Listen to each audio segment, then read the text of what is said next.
Hi, I'm Corey Wilkins with Ears Only Audio. Thank you so much for taking a little bit of time out of your day to stop by and watch this video. I really appreciate it a ton. If you like what you see and you hear and you haven't done so yet, please hit that subscribe button, like and share the videos. I appreciate it a whole bunch.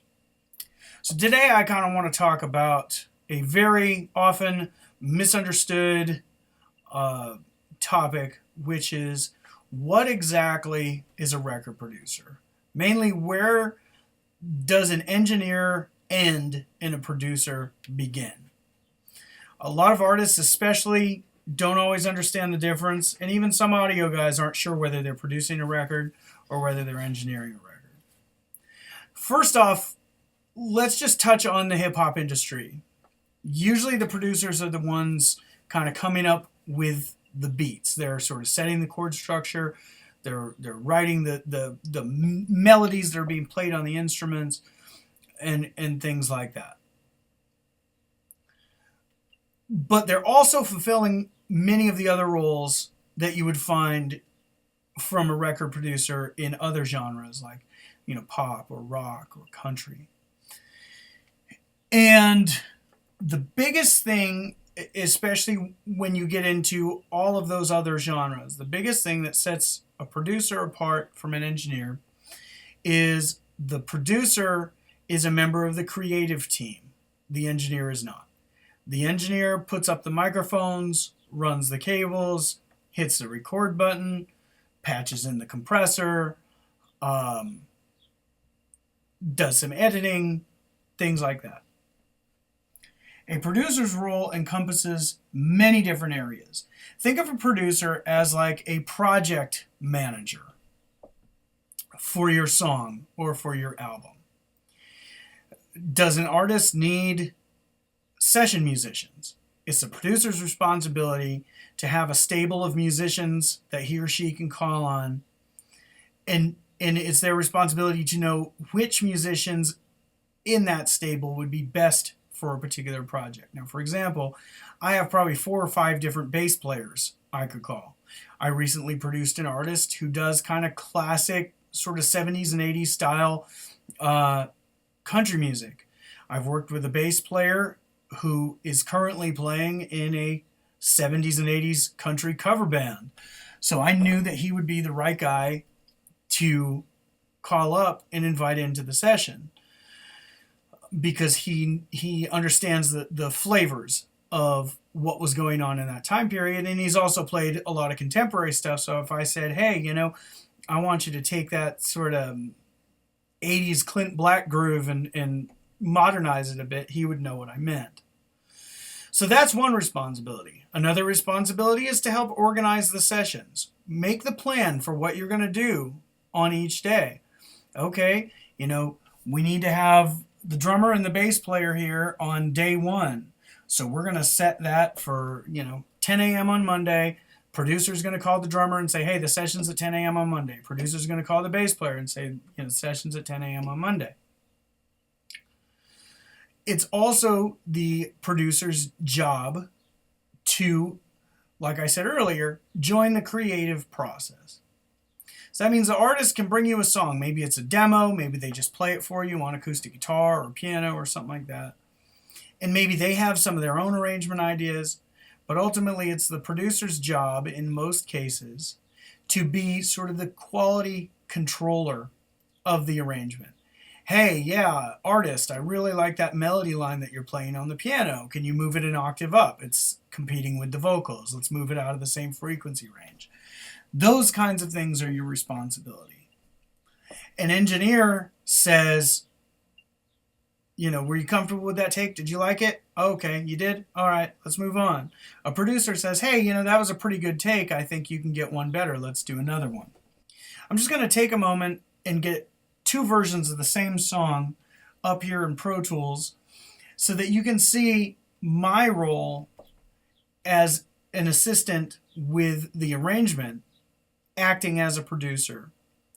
And you can check out the arrangement that my client brought to me against the arrangement that became the final product that I had produced. This is a song called Forever by LA-based country artist Eddie Salcido. You can find a link to his music in the description of this video. This song has not been released as of the recording of this video, but if you follow any of those links, his iTunes, his Google Play, or his Spotify, you will be notified when it does come out. And if you'd please support an independent artist and purchase or stream, I really appreciate it, and I know he does too. So this is a song called Forever. And first I want to start with the demo that he gave me. I've tried my best to volume match these, as you can see. Mix. Forever. Mix. Forever. Audio track. Plus 2.4 dB. That fader's at Forever mix plus underline 2.4. My mix of this minus 0.1 dB. is at minus 0.1. Let me just 0.0. Forever.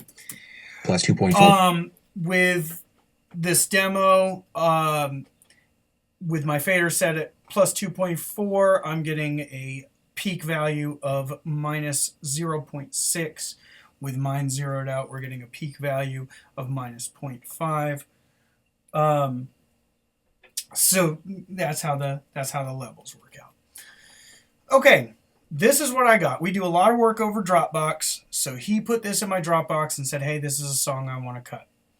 And I have the demo here soloed up. So let's give a listen to part of this. Let me hold you in my yearning arms again.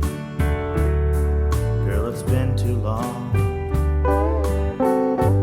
Give me one more chance that I do not deserve. Darling, I was wrong.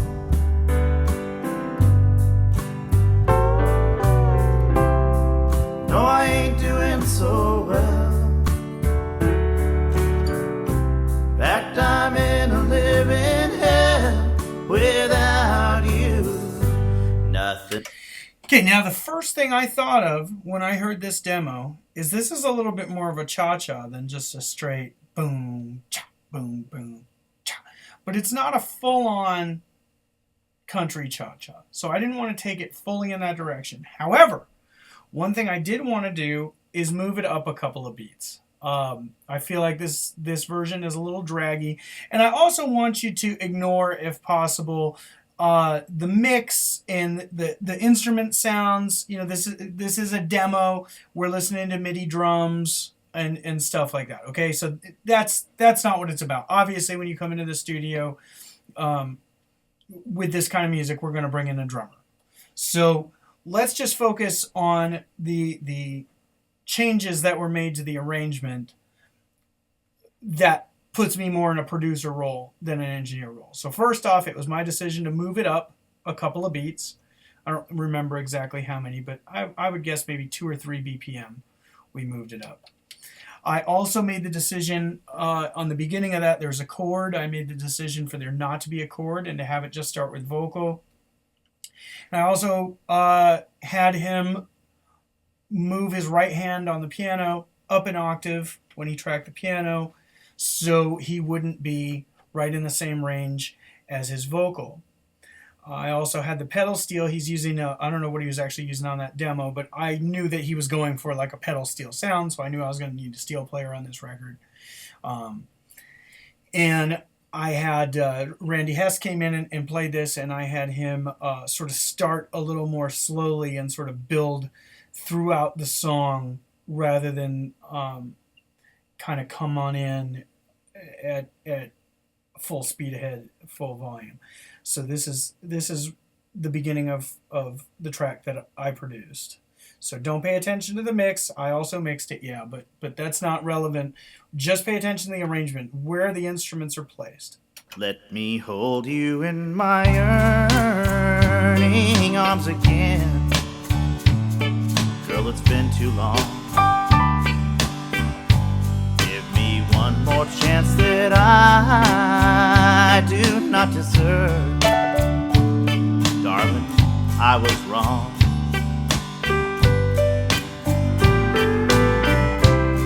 No, I ain't doing too well. In fact, I'm in a living hell without you. Okay, now you hear a few obvious differences. Piano's in a different register. It's not playing quite as much as it was in his. You have the guitar over on the right-hand side doing the stabs. That was my sort of throwback to the old cha-cha feel that I was telling you about. But then you notice in that chorus section where we go to the 4 chord, on the left-hand side, there's another guitar that's just sort of muted, doing a little arpeggio. I felt like the song needed a little movement. Again, the song is a touch slow, so sometimes when you have a slow song, you need things to make it feel like it's going a little bit faster. And that guitar stays in the second verse. Listen to the left-hand side. Nothing's ever gonna be the way it was since we said goodbye. It's just there in the background. It's not doing much, but it's just providing a little bit of movement, a little bit of frequency changes. It's lower than the guitar doing the stabs. It's lower than the pedal steel. It's lower than the piano.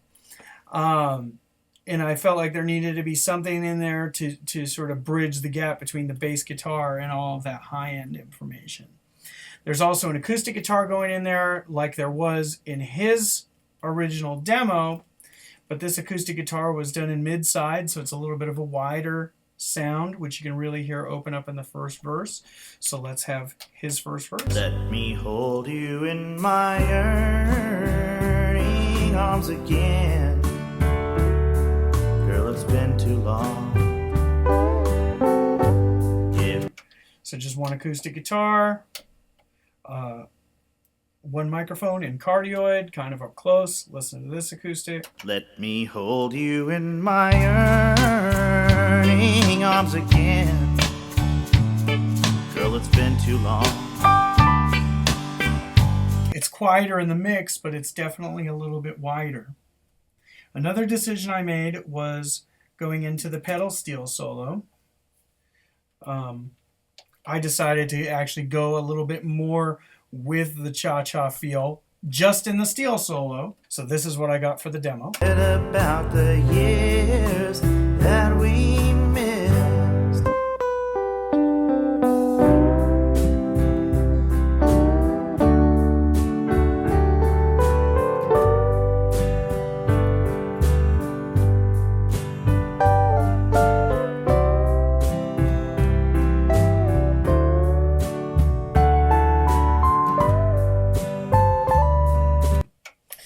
Okay.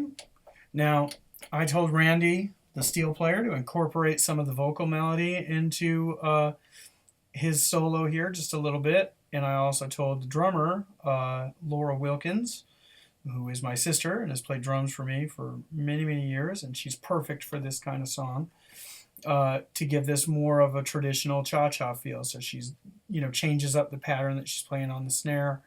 And this is the solo section on the final version.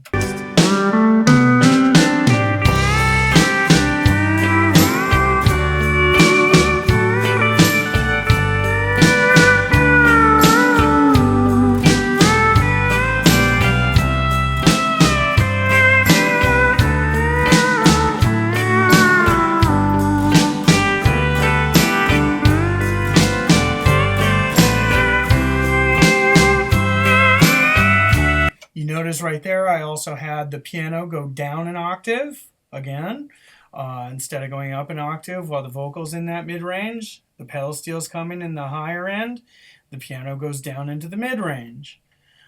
Let's just revisit the original demo. About the years that we missed.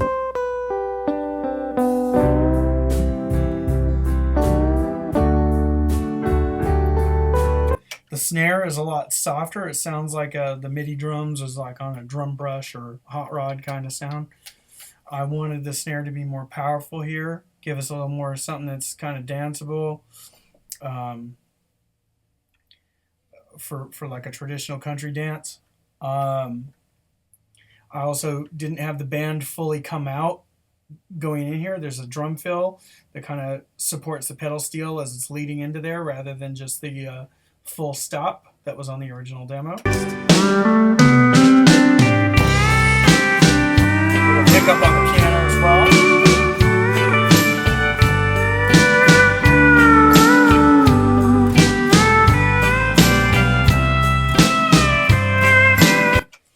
There's also quite a bit of percussion in the final version of it. There's 2 different shakers, and then the tambourine comes in the steel solo and then goes back out again. I'm a big proponent of introducing new sounds in different sections of the song, and I'm not afraid to take something away once I've introduced it. So these are all sort of producer calls. I was very hands-on in the arrangement of this track. And that's one of the great things about working with Eddie Salcido is he actually allows me to produce. As you can tell, these arrangements, his and mine, are not drastically far apart. They have a lot of the same elements. The pedal steel, the more laid-back drums, the mellow kind of groove. I picked it up a little bit. I added some elements that I thought the demo version was missing. Some more movement, some more melody, some more frequency separation. And that's the part of producing a record where you become a member of the creative process. So that's kind of an overview of the arrangement decisions that you'd have to make as a producer. And you make them in partnership with your client. But you really have to know what it is that you're going for. You have to see the big picture. A lot of times an artist can get too close to a song. They can get too caught up on one of their original ideas that just isn't working. And it's your responsibility to, as a producer, to provide them with an alternative that even though they're kind of biased to their first idea, that they're going to like even better. So, and also, not every engineer can transfer into being a record producer, or at least a good record producer. But producers should have at least an understanding of engineering. They maybe don't, know how to fix a compressor or something like that. But it sure is helpful as a producer since our job is big picture. It helps to be able to communicate with an engineer and say, hey, I'm looking for a little bit of a darker sound here. Maybe we should try the ribbon. Or I'm looking for this vocal to be a little bit more lo-fi. So instead of, grabbing that large diaphragm condenser, maybe we can grab a 57 or a 58. It's very helpful as a producer if you have a basic understanding of engineering. Now, in the kind of independent music world where you're paying, 20, 30, 40 bucks an hour for a studio, there's a good chance that the guy or girl who's running the studio is going to be doing virtually all the engineering and a little bit of production. Hey, go ahead and double that guitar pass, use a different guitar and double that pass, and, we'll spread them out or whatever. It can really be beneficial as an artist to hire an outside producer unless you really can show that you have knowledge of good arranging and that you can step back far enough to be objective on what's working and what isn't. But that's what we do. It's not really a mystery. It's not some black magic voodoo or anything like that. We are just an objective pair of ears who come in and listen to what you have and say, yeah, in that first verse, that piano is really fighting the vocal. Move it up.